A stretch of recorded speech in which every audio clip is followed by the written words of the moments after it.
দেশের পক্ষে কথা বললে বিজেপির গায়ে লাগে। বিজেপি বলে যে আমরা দেশদ্রোহী, আমরা দেশের কথা ভালো কিছু হলে বলতে পারি না।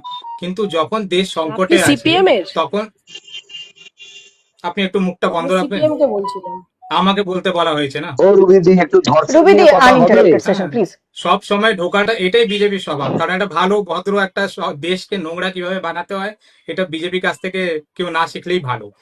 তো সেরকমই এই ডিবেটটাকে একটু আচ্ছা, ভালোভাবে চলতে দিন। ভারতবর্ষকে কথাটা হচ্ছে ভারতবর্ষে যে রুবিদি, ভারতীয় জনতা আনইন্টারাপ্টেড পার্টি সেশন আছে প্লিজ, যে কোঅপারেট করুন। আমার আলতামাস বাবু, আমার উনি নিজের কথা কথা শেষ সভায় করছেন। বলছেন যেই বাদের জন্য আজকে পশ্চিমবঙ্গে বসে কোনো পার্সোনাল অ্যাটাক নয়, আমি প্রত্যেককে থামাবো। ডিবেট শো করতে আমি প্রত্যেককে থামাবো।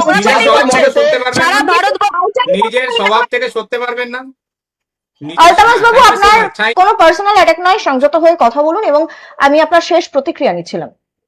যখন উনি পার্সোনাল অ্যাটাক করছিলেন আমি প্রত্যেককে থামাবো, আমি প্রত্যেককে একই কথা বলছি, কোনো পার্সোনাল অ্যাটাক নয়। যখন উনি আমার ন্যাশনালিটি নিয়ে প্রশ্ন করেছিলেন তখন আপনি থামাননি। কথাটা হচ্ছে যে যখনই ভারতের কোনো একটা সমস্যা দেখা যায় এবং সেই সমস্যা নিয়ে যখন বিরোধী দলগুলো কথা বলে, বিজেপির স্বভাব হচ্ছে তাদেরকে দেশদ্রোহী বলার। কারণ এদের মুখ লোকানোর জায়গা নেই। আজকে দেশ সংকটে আছে, এটা ওরা মানুক আর না মানুক।